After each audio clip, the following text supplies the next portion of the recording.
Bismillahirrahmanirrahim. Alhamdulillahi rabbil alamin, wassalatu wassalam ala asyrafil anbiya wal mursalin sayyidina maulana Muhammadin wa ala alihi wa sahbihi ajma'in.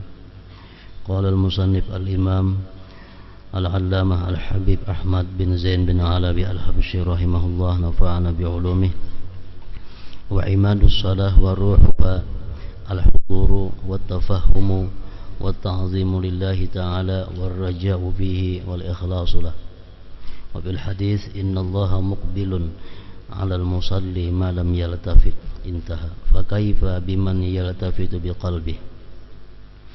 Wa bil hadis aidan anna al-'abda idza qama ila as-salah rafa'a Allahu al-hijab bainahu wa baina 'abdihi wa wajahahu biwajhihi al-karim wa qamatil malaikatu min ladun mankibaihi ilal hawa yusallun bi salatihi wa yu'minuna ala du'aihi wa annal musalliya la yuntharu alaihi albirru min ananis sama ila mafriqi ra'sih wa yunadihi munadin law alimal munaji may yunaji maltafata wa anna abwabas sama tuftahu lil musallin wa anna allaha yubahi bil malaikatahu wa anna allaha yubahi malaikatahu bi sidqil musalli ila akhir.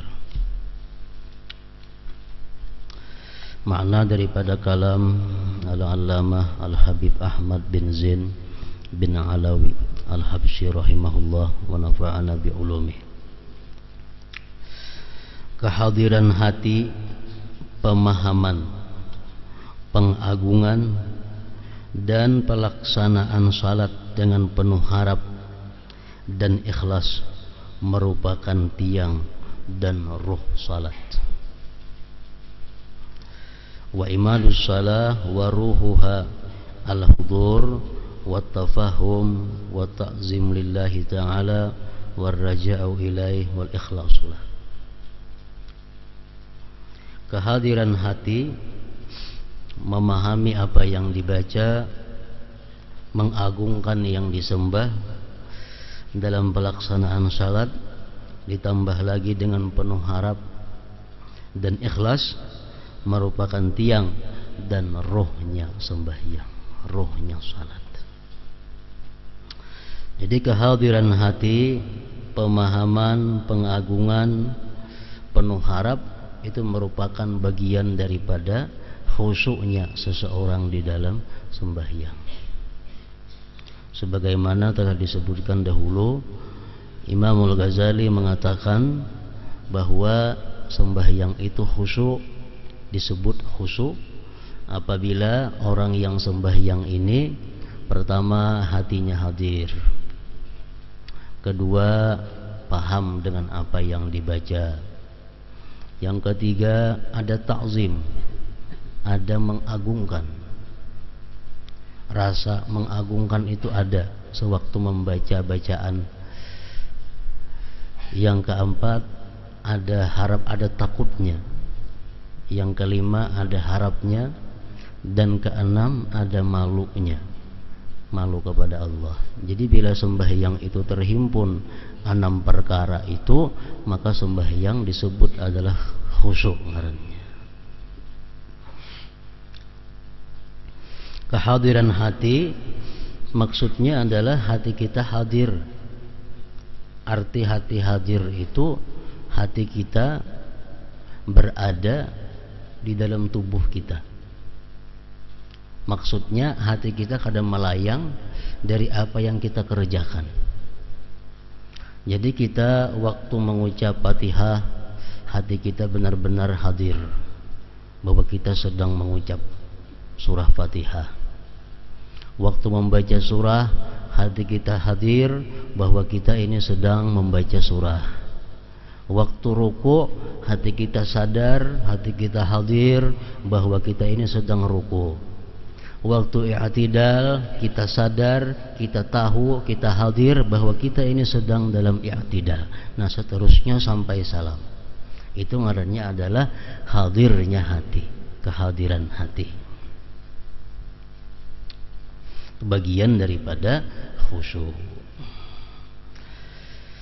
Bila sudah hati kita hadir dengan apa yang kita baca dalam sembahyang itu, dan hati kita hadir dengan apa yang kita kerjakan dalam sembahyang, hanya kita bisa takzim, mengagungkan.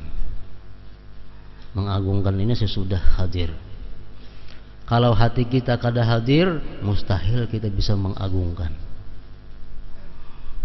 Kita sembahyang umpamanya keingatan di rumah, maulah kita mengagungkan Allah. Jadi andaknya takzim, mengagungkan Allah itu andaknya sesudah hudurul qalbi, sesudah hadirnya hati. Hadir hati modal pertama untuk takzim, membesarkan. Membaca Al-Quran itu ada takzimnya. Dalam hati itu ada rasa membesarkan terhadap ini kalam Allah. Ruku kita menyembah kepada Allah, itu ada takzimnya, ada takzim. Lain hal kita membaca surat kabar. Kita membaca surat kabar, kita hadir hati, kita baca surat kabar.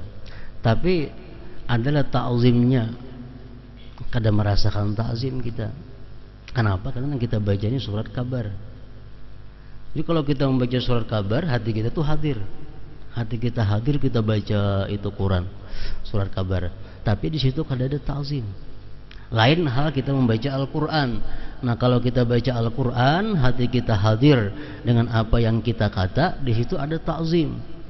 Ada rasa membesarkan bahwa ini adalah kalam Allah Subhanahu wa ta'ala. Itu artinya pengagungan.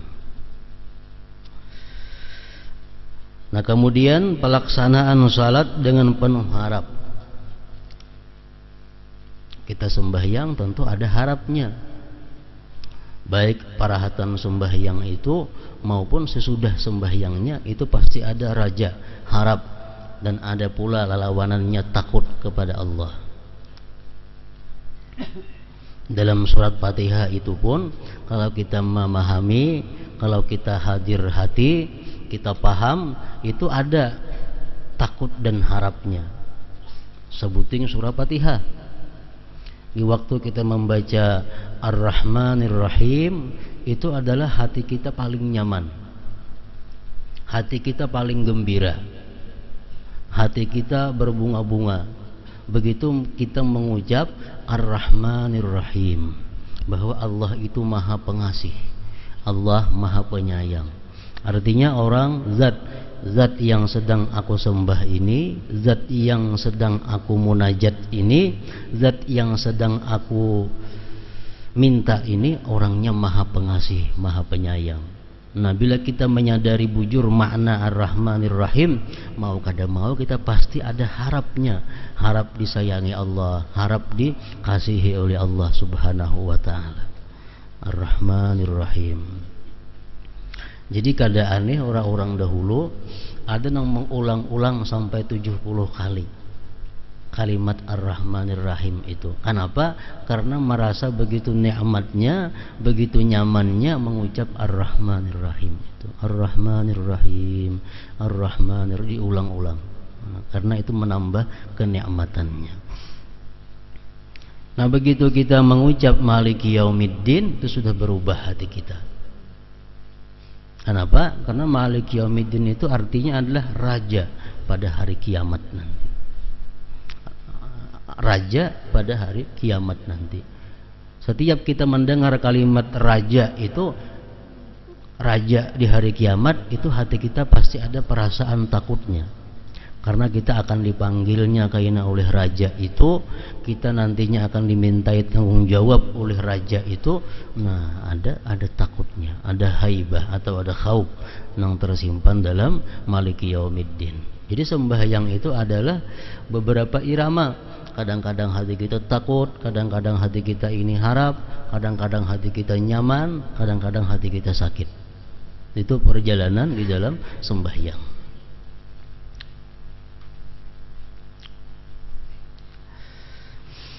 Nah, kemudian dan ikhlas. Ikhlas ini hendaknya mulai awal sembahyang sampai meninggal dunia. Itu mesti ikhlas. Ikhlas itu dituntut mulai kita sebelum melakukan sembahyang sampai kita mati, kita ikhlas dengan sembahyang itu. Kalau kada demikian, jelas sudah kada diterima oleh Allah. Ikhlas artinya dorongan, motivasi yang menggerakkan kita untuk sembahyang karena Allah. Nah, itu adalah ikhlas. Makanya disunatkan di dalam niat itu dibuat lillahi ta'ala, karena Allah ta'ala. Itu untuk mengingatkan kita agar sembahyang ini jangan karena yang lain, mesti lillahi ta'ala. Merupakan tiang dan roh salat. Artinya sembahyang nang kada ada rohnya itu sudah jelas kada diterima oleh Allah Subhanahu wa taala. Seapa ada sembahyang kita itu yang hidup, mungkin ada 1/10-nya, mungkin ada 1/6-nya, ada separuhnya, ada 1/4-nya, nang hidup itulah yang sampai ke hadirat Allah Subhanahu wa taala, sembahyang kita. Nah, jadi sembahyang merupakan sesuatu yang paling penting sesudah syahadatain, sesudah 2 kalimat syahadat. Ini pembahasan mengenai sembahyang ini mesti rinci, mesti panjang lebar, dipahami bujur-bujur tentang syarat-syaratnya sah sembahyang, syarat-syarat sembahyang itu bisa diterima Allah, mesti kita dalami. Karena sembahyang ini adalah utama. Awal-awal yang dihisap Allah pada hari kiamat, nang dikontrol amal kita ibadah sembahyang. Sebelum Allah menghitung puasa, zakat, yang lain-lainnya, yang pertama dilihat adalah salatihi, sembahyangnya seorang hamba itu. Bila sembahyangnya bagus, yang lain itu menggiring menjadi bagus. Jadi sembahyang yang pertama dahulu syarat sahnya. Ini tahu semuaan sudah kita. Syarat sah sembahyang. Arti syarat sah itu sebuting aja kada sah sembahyang. Bila kada sah sembahyang itu tanggung jawabnya kada beres. Kalau sembahyang ini sah, tanggung jawab kita sudah beres. Berpahala kada berpahala itu lain kisahnya. Kita dituntut oleh Tuhan, dituntut oleh agama sembahyang. Artinya sembahyang yang sah. Kalau sembahyang kita sah, kita sudah melepaskan tanggung jawab.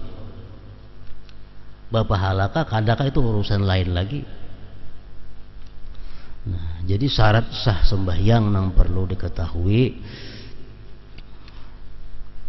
Pertama, ujar ulama fikih, ini bagian ulama fikih, syarat sah sembahyang ini suci dari najis.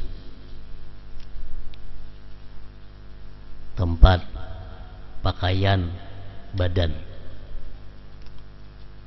Tempat, pakaian, badan mesti suci daripada najis, suci daripada hadas, baik hadas kecil atau hadas besar. Itu syarat sah. Ketiga, menutup aurat. Menutup aurat. Aurat ini sedikit saja kita buka, kada sah sembahyang. Misal rambut bini-bini sabila saja ada kelihatan, kada sah sembahyang. Karena rambut itu bagian daripada aurat. Jadi bini-bini perlu hati-hati. Rambut, biasanya rambut itu nang masalah. Karena itu syarat sah mesti tertutup aurat. Keempat, masuk waktu. Masuk waktu. Sembahyang di luar waktu, kalau sebelumnya kada sah, kalau sesudahnya sah aja. Nah. Jadi sembahyang masuk waktu, belum waktu sembahyang kada sah. Kalau sudah limpah waktu sembahyang sah aja itu qadaan jadinya. Makanya ada di dalam kitab fikih disebutkan orang selama 60 tahun, selama 60 tahun sembahyangnya itu terus di luar waktu. Selama 60 tahun hidup sembahyangnya saben hari di luar waktu. Inya wajib mengqadha cuma sehari semalaman. Wajib mengqadha sehari semalaman. Orang ini saben hari sembahyang hingga belum waktunya. Zuhur tanggal 12 sembahyang, asar jam 3 sembahyang, maghrib jam 6 sembahyang, isya jam 7 sembahyang, subuh jam 4 sembahyang. 60 tahun berlaku ini. Nah, inya wajib mengqadha sehari semalaman. Nang selanjutnya tuh sah aja lagi. Nang pertama tuh aja nang kada sah. Kenapa? Karena hari kedua hukumnya mengqadha hari semalam, hari ketiga mengqadha hari kedua, hari keempat mengqadha hari ketiga, hari kelima mengqadha hari keempat sampai 60 tahun. Nang pertama aja nang kada sah. Nang sebelum waktunya. Nah, jadi masuk waktu itu syarat sah sembahyang. Yang kelima, istiqbalul kiblah, menghadap kiblat. Menghadap kiblat ini zan, sangkaan kuat kita. Dada kita ini arahnya ke Baitullah. Kita sangkaan kita kuat bahwa dada kita ini adalah ke arah Ka'bah. Untuk mengetahui kayak apa itu diperlukan kompas. Ada kawatarawahan, ada kompas. Nah, bila kompasnya ada, ke sana arah. Kalau kita kawa mengambil sangkaan kita kuat bahwa dada kita ini arahnya ke kiblat, Ka'bah. Yang keenam, al-ilm bi kaifiyatis shalah, mengetahui cara sembahyang. Artinya mengetahui cara sembahyang ini adalah kawa membedakan yang mana rukun, yang mana kada rukun. Nah, jadi orang nang sembahyang itu syarat sahnya juga mengetahui nang mana nang rukun, nang mana kada rukun. Kunut rukun kah? Tahunya. I'tidal rukun kah? Tahu. Tasahud awal tu wajib kada? Tahu. Tasahud akhir ingat mana batasnya nang wajib? Tasahud awal ingat mana batasnya? Tasahud akhir bintang mana batasnya? Fatihah wajibkah? Surah wajibkah? Nah, itu mesti tahu. Mesti tahu itu. Amunnya kada tahu, kada sah sembahyangnya. Walaupun pas, walaupun bujur. Amunnya meyakini jadi semuaan gawian sembahyang itu wajib, nah sah aja itu. Sah aja. Atau ujarnya gawian sembahyang tuh ada nang sunat, ada nang wajib. Aku kada tahu nama nang wajib, nang sunat, sah aja juga itu. Cuma kada tahu ya mana kan nang wajib, nama nang rukun, nama nang kada, aku kada tahu. Tapi aku yakin dalam sembahyang tuh ada rukun, ada nang kada. Membedakan kada kawa. Nah, itu sah aja juga kalau demikian pendapatnya, ya etikatnya. Kada tahu. Amun ditakuni orang, jurang kono tuh rukun lah. Rukun berarti kada sah ngarannya itu. Nah, jadi kau membedakan nama rukun, nama kada. Itu termasuk syarat sah juga. Amunnya talamah sedikit, sah juga dianggapnya rukun semuaan. Atau jarinya ada rukun, ada kada, cuma kada tahu membedakan, ayo juga. Mengetahui cara-cara sembahyang. Yang ketujuh, ijtinabul mubtilat, menjauhi hal-hal yang membatalkan sembahyang. Nah, mesti tahu sembahyang itu apa-apa yang membatalkannya. Bila kada tahu pembatal sembahyang, nah kada kawasah sembahyangnya. Kenapa? Karena barangkali kita tagawi yang membatalkan.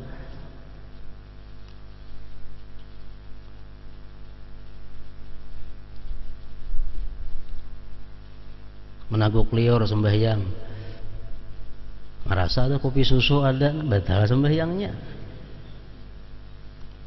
Rasa manis lamak ada, itu batal sembahyang. Nah, jadi mengetahui hal-hal yang membatalkan sembahyang dan menjauhinya termasuk syarat sah sembahyang. mun kada tahu membatalkan napa-napa kada tahu bah kada sah sudah sembahyangnya. Kemudian fi'lul arkan, melakukan rukun-rukun sembahyang. Nah itu syarat sahnya sembahyang. Bila kita lakukan yang demikian tadi, sembahyang kita sah. Ibarat kita minjam baju lawan orang, baju sudah kita bulikakan. Itu pengertian sah. Kita injam piring lawan orang, kita bulikakan piringnya, nah itu sah sudah ngarannya. Kita sudah lepas tanggungan. Masalah ampun piring ini dibulikakan itu sarik atau suka tuh lain kisahnya. Piring sudah kita bulikakan. Nah, sembahyang sudah kita gawe. Jadi dari Imam Fakhrul Razi mengatakan orang yang sembahyangnya itu bagus, sembahyangnya dengan adab, sembahyangnya dengan khusyuk, laksana orang yang minjam baju. Minjam baju dipakai, tuntung makai, ditapasakan, dilipatakan, digusok, diharumi, hanya diatarna orangnya. Nah suka kada orangnya, suka mat baju bersih pada asal. Amun kita minjam baju lawan orang, dipakai, ditapasakan kada, bajunya berigat-rigat, batimbay pulang mau unjuk, kayak apa gara-gara ampun baju. Nah kayak itulah sembahyang contohnya. Tapi sudah dibulikakannya, batimbay kan sudah dibulikakannya, sudah lapas tanggung jawabnya, kewajibannya sudah gugur artinya. Masalah ampun baju itu kan kada menjami lagi itu lain kisahnya. Nah, syarat sah sembahyang. Nah kemudian sesudah syarat sah itu kita ketahui, nang kada kalah pentingnya lagi adalah syaratul qabul, syarat diterima sembahyang. Syarat diterima sembahyang ini ada sifatnya dilakukan sebelum sembahyang, ada dilakukan parahatan sembahyang. Ini supaya diterima sembahyang. Supaya sembahyang kita ini diterima, ada hal-hal yang kita lakukan sebelum sembahyang, ada yang parahatan sembahyang. Nang sebelum sembahyang napa? Pertama tobat. Tobat. Tobat daripada dosa-dosa nang mengakibatkan sembahyang kita itu kada diterima Allah Ta'ala. Di dalam hadis beberapa macam banyak dosa-dosa yang bila kita lakukan itu kita kada tobat, sembahyang kita kada diterima Allah. Walaupun sembahyangnya khusyuk, apalagi kada khusyuk akhirnya kada diterima. Ini sebelum sembahyang gawiannya tobat daripada dosa-dosa itu.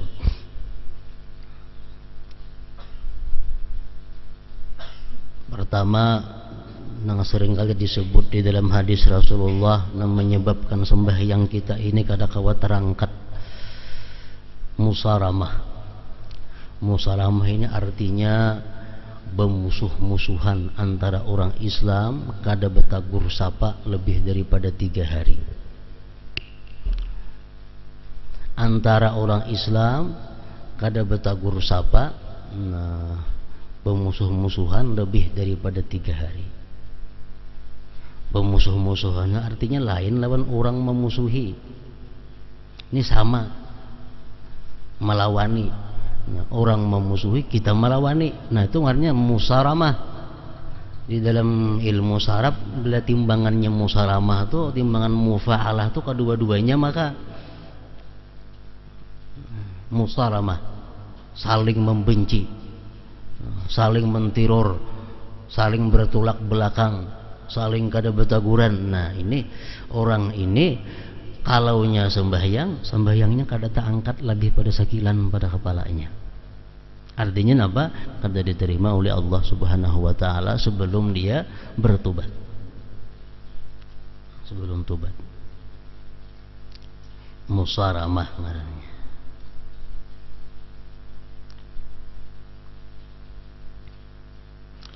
Yang kedua lagi nang sembahyangnya kada diterima itu adalah imam nang makmumnya kada ketuju.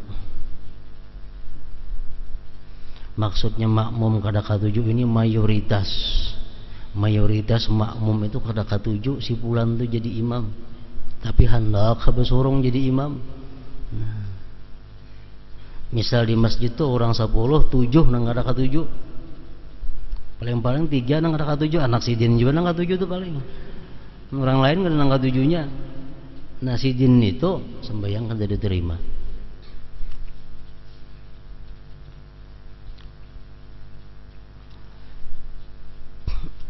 Dan lagi yang ketiga yang sering disebut di dalam hadis, perempuan yang tidak mendapat ridha suaminya. Bini-bini istri nang kada ridha, kada diridai oleh suaminya. Sebulan kada diridai, sebulan itu sembahyangnya prai. Arti prai kada dapat pahala dari Allah, kada diterima oleh Allah. Salasatun la tartafi'u salatuhum fawqa ra'sihi shibra rajulun amma qauman wa hum lahu karihun wa imra'atun batat wa zawjuha 'alaiha sakhit wa akhawani mutasarimani. 3 macam perkara ini yang sembahyangnya kada tak angkat, sekilan aja kada, apalagi sampai ke hadirat Allah. Orang jadi imam, makmumnya tadi kada katuju, perempuan nang lakinya benci, dan 2 saudara yang berbantah-bantahan. Jadi hendak sembahyang tobat dahulu itu. Amunnya ada bisa laki kawa dihubungi minta ridha lawan laki. Amunnya bertengkar lawan saudara tadi bebantah-bantahan. Amunnya orangnya ada di parak kawa datangi, amunnya kada niat dalam hati sudah damai. Termasuk nang ditolak oleh Allah juga sembahyangnya, walaupun kayak apa sembahyangnya, adalah sahibu bid'ah. Seperti yang kita jelaskan malam Selasa tadi, orang yang punya bid'ah, punya i'tikad bid'ah, atau punya perilaku bid'ah. Nah, orang ini pun ditolak juga oleh Allah. Orang yang memakan makanan haram, orang yang memakai pakaian haram, walaupun 1/10 daripada nilai pakaian itu terdapat daripada dana duit yang haram, Allah kada berkenan menerima. Jadi kalau hendak sembahyang, dilepas dulu kalau pakaian itu kita tahu ini adalah pakaian yang mengandung yang haram. Atau kita ada makan makanan yang haram, kita tobat. Kita tobat kepada Allah.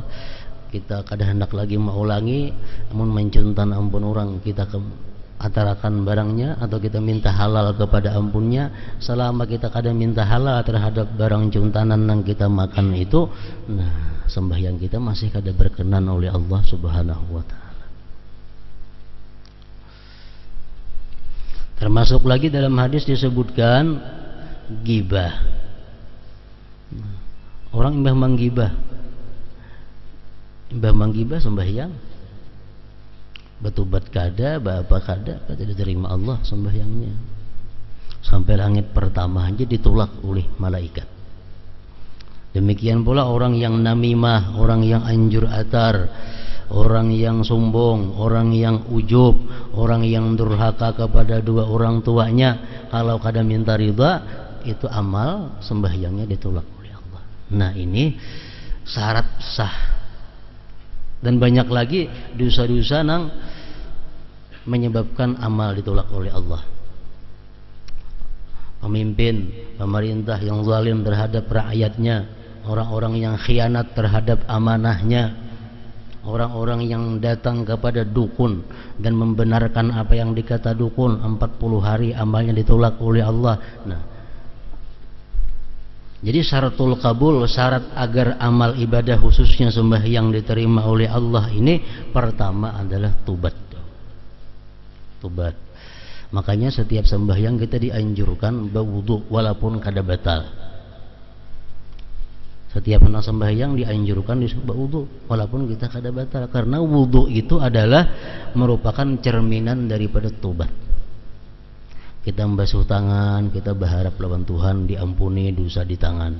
Kita baku kumur, kita minta lawan Tuhan diampuni dosa-dosa di muntung. Nah, sampai kepala batis dibasuh. Jadi wudhu itu sebenarnya adalah cerminan daripada tobat. Dan doa berwudhu pun apa? Asyhadu an la ilaha illallah wa asyhadu anna Muhammadar Rasulullah. Allahumma ja'alni minat tawwabin wa ja'alni minal mutatahhirin. Jadikanlah aku, hai Tuhan, minat tawwabin, termasuk orang yang tobat kepada Engkau, dan orang-orang yang suci. Itu bacaan imbah berwudu, supaya wudu ini bukan hanya membersihkan zahir, tapi membersihkan juga terhadap batin kita. Jadi sebelum sembahyang tobat. Yang kedua, sebelum sembahyang itu yang perlu lagi supaya diterima Tuhan sembahyang itu adalah ikhlas. Ikhlasnya anaknya sebelum sembahyang. Hendak sembahyang tuh kenapa garang dulu maka hendak sembahyang? Bila hendak sembahyang ini karena menjunjung perintah Allah, nah ngarannya ikhlas. Hanya sembahyang. Nah, yang ketiga, hanyar yang pertama tadi tobat dilakukan sebelum sembahyang, ikhlas sebelum sembahyang, sampai terusnya ikhlas. Yang ketiga khusyuk. Nah, khusyuk itu adalah syarat untuk diterima Allah Subhanahu wa taala juga, khusyuk tadi.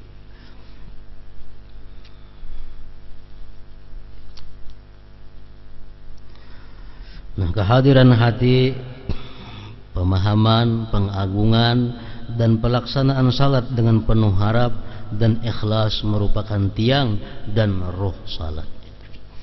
Disebutkan dalam sebuah hadis, innallaha muqbilun 'alal musalli ma lam yaltafit.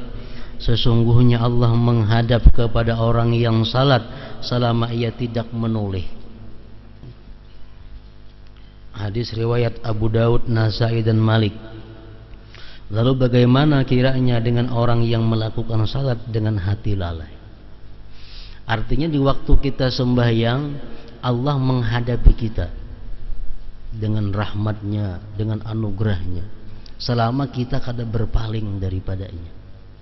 Bila sudah kita menoleh, baik mata kita, baik anggota tubuh kita, nah itu sudah Allah Subhanahu wa ta'ala berpaling juga. Berpaling juga. Allah terus menghadapi kita selama kita menghadapinya. Kalau kita berpaling, Allah pun berpaling juga. Jadi para ulama mengatakan, sesudah kita tahu syarat sembahyang sah, syarat sembahyang supaya diterima apa, nang kada-kada pentingnya kita mengerjakan sesuatu nang menunjang supaya amal sembahyang itu diterima oleh Allah. Termasuk awal waktu sembahyang ini termasuk menunjang supaya ibadah sembahyang ini diterima Allah. Karena walaupun sembahyang kita kurang khusyuk, sembahyang kita kurang bagus adabnya, tapi karena kita di awal waktu itu Allah bisa mempertimbangkan. Termasuk lagi sembahyang berjamaah ini termasuk nang mendorong diterima oleh Allah.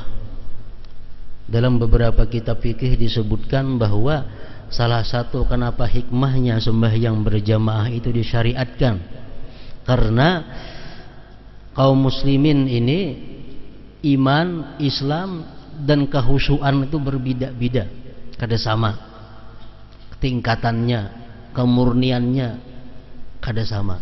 Khusyuk kita lawan khusyuk si A si B itu kada sama. Nah, dengan adanya sembahyang berjamaah itu, maka kalau ada orang nang khusyuk, ini bisa menutupi kepada nang kurang khusyuk. Imam kayaknya kada kah? Pembelakangan kah? Pemukaan kah?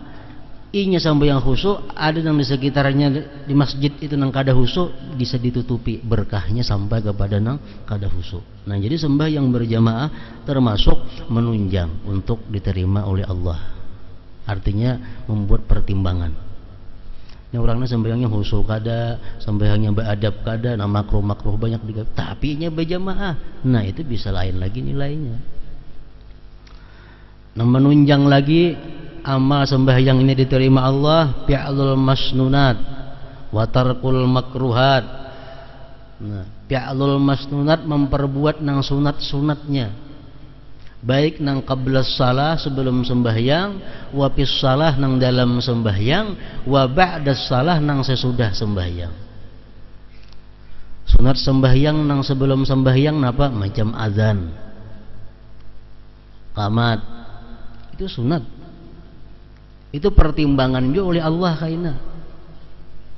Nang dalam sembahyang sunatnya makin banyak lagi.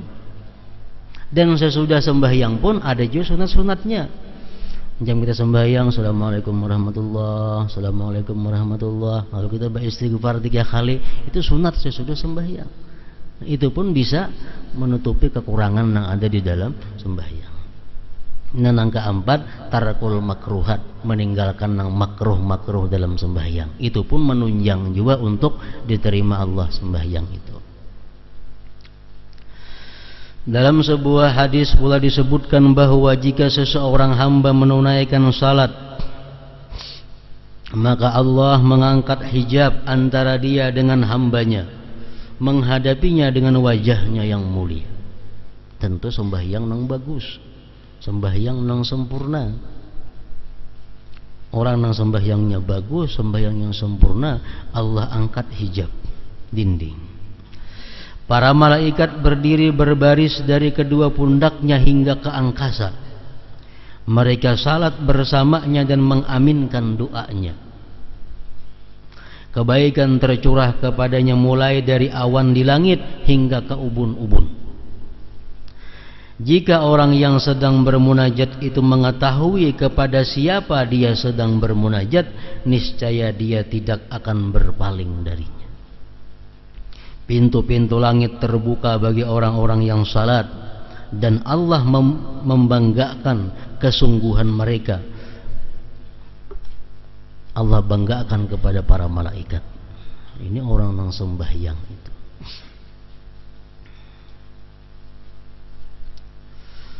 Dalam kitab At-Taurat tertulis, wahai anak Adam, jangan merasa lemah untuk salat dan menangis di hadapanku, karena aku adalah Allah yang sangat dekat dengan kalian, dan dalam kegaiban kalian akan melihat cahaya.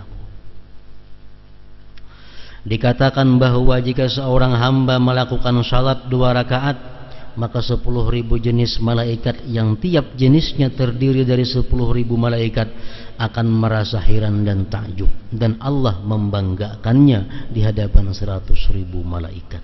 Nah, ini orang-orang yang sembahyangnya tentu yang bagus, yang khusyuk tadi. Renungkanlah wahyu Allah Ta'ala berikut, qad aflahal mu'minun alladzina hum fi salatihim khashi'un. Sesungguhnya beruntung orang-orang yang beriman, yaitu orang-orang yang khusyuk di dalam salatnya. Walladzina hum ala salawatihim yuhafizun, dan orang-orang yang memelihara salatnya. Ulaika humul warisun alladzina yarisunal firdaus. Mereka itulah orang-orang yang akan mewarisi, yakni yang akan mewarisi surga Firdaus. Ini surat Al-Mu'minun mulai 1 sampai 11. Qad aflahal mu'minun, sungguh beruntung orang-orang yang beriman, ujar Tuhan. Beruntung orang-orang yang beriman. Orang beriman yang macam apa yang disebut Tuhan beruntung itu? Pertama, alladzina hum bi salatihim khashi'un, yang mana mereka itu dalam sembahyangnya khusyuk.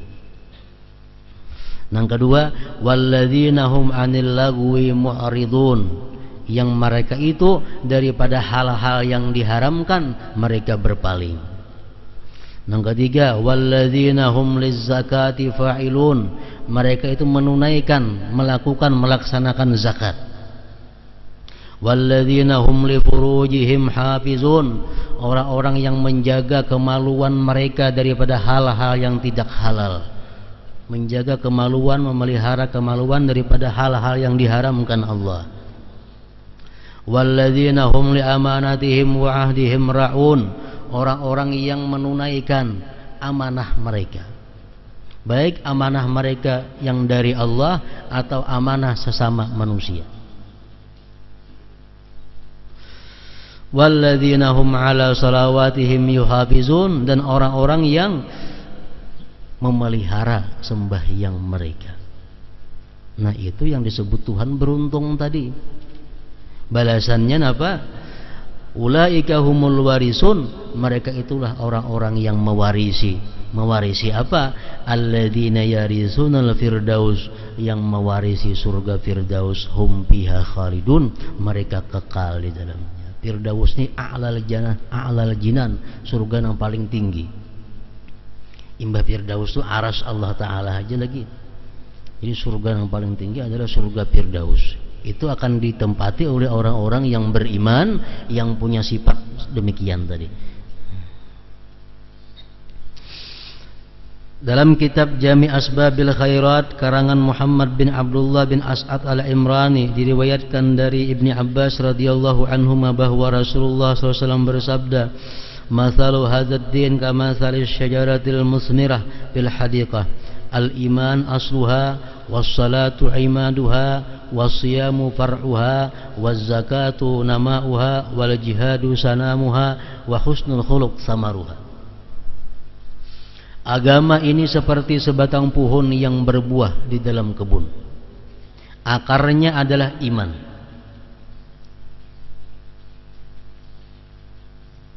Batangnya adalah salat. Rantingnya adalah puasa. Pertumbuhannya adalah zakat. Bungkulnya adalah jihad. Dan buahnya adalah budi pekerti yang baik. Dalam riwayat Anas radhiyallahu anhu disebutkan bahwa wal kaffu an maharimillah samaruha, buahnya itu agama adalah kemampuan untuk mencegah diri dari hal-hal yang diharamkan Allah Ta'ala. Dalam kitab itu juga disebutkan sebuah hadis riwayat Abu Hurairah radhiyallahu anhu yang menyatakan bahwa Rasulullah SAW bersabda, "Min uqubatil mutahawin bis salah an turfa'a barakatu umrihi wa rizkihi wa simas salihin min wajhihi wa la yuqbalu fi du'a'us salihin wa la yuqbalu du'a'uhu wa la yu'jaru ala amalihi wa yamutu atshana ja'i'a dhalila wa yadiku qabruhu wa yuzlim wa la yanzurullahu ilaihi wa la yuzakkihi wa lahu azabun alim." Di antara siksa yang diberikan kepada orang yang merimihkan salat. Pengertian merimihkan salat ini macam-macam. Orang nang kada sembahyang itu sudah nyata merimihkan salat. Orang yang sengaja mengeluarkan sembahyang dari waktunya termasuk merimihkan salat. Orang yang sembahyang kada hati-hati sehingga kada sempurna rukunnya, itu termasuk merimihkan salat. Orang yang kada ada hendak berusaha agar sembahyang itu diterima Allah, termasuk merimihkan salat. Jadi macam-macam pengertian merimihkan salat. Rasulullah Shallallahu Alaihi Wasallam sewaktu di Masjid Nabawi, beliau melihat ada seorang sembahyang. Tuntung sembahyang, orang itu suruh Nabi ulangi sembahyang. Suruh Nabi lagi, tuntung sembahyang, ya Nabi ulangi lagi sembahyang. Sembahyang lagi, tuntung ulangi, ya Nabi lagi sembahyang ikam.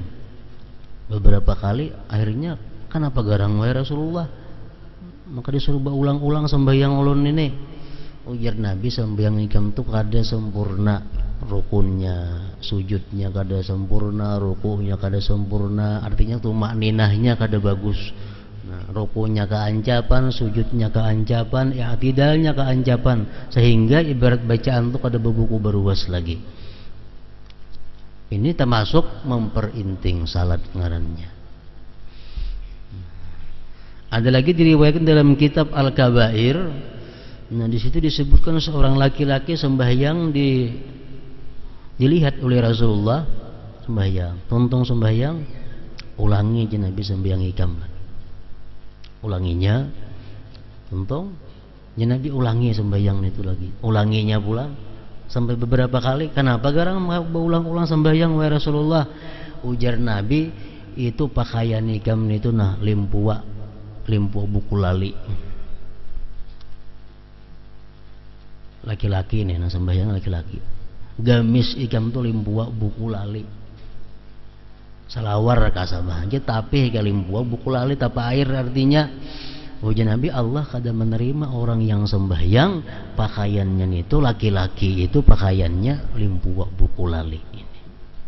Nah itu termasuk juga syarat diterima sembahyang oleh Allah Subhanahu wa taala. Nah orang nang memperinting sembahyangku diterima kakada asa sembahyang aja itu ngarannya mutahawin bisalah. Yang penting sembahyang terima kakada, karena kalau kita punya prinsip demikian kita memperinting dengan sembahyang. Di antara siksa yang diberikan kepada orang yang meremehkan salat adalah sebagai berikut: dicabut keberkahan umur dan rezekinya. Umurnya kada berberkah. Artinya umur kada berberkah itu kayak apa? Umurnya itu banyak kosongnya daripada kebaikan.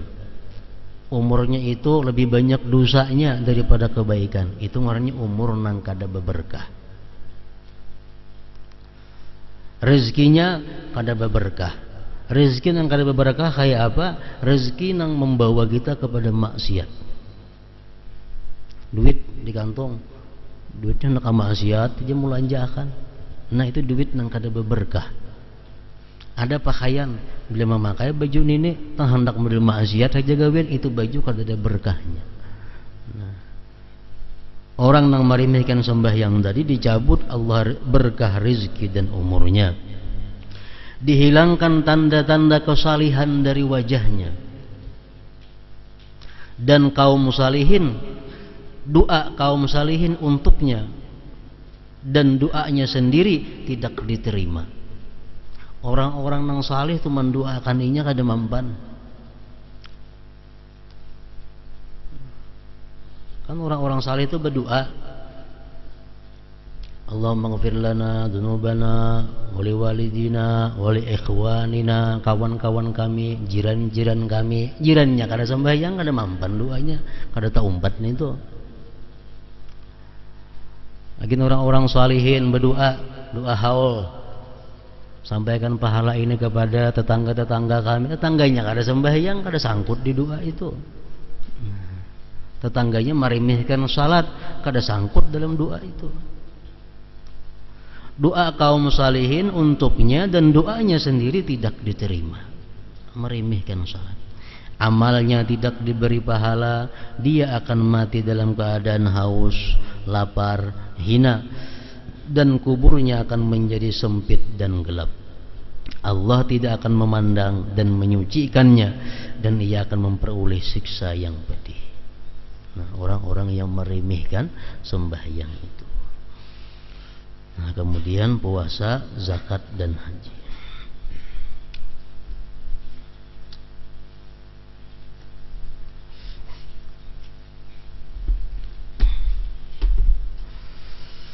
Dalam zikri fa'alam annahu la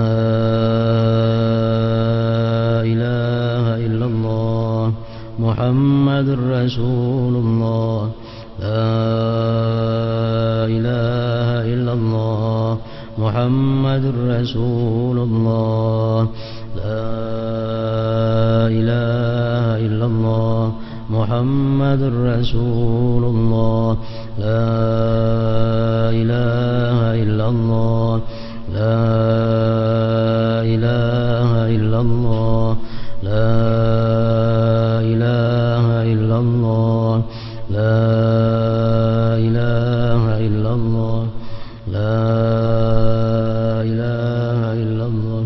Allahu Allah, Allahu Allah, Allahu Allah, Allahu Allah, Allahu Allah, Allahu Allah, Allahu Allah, Allahu Allah,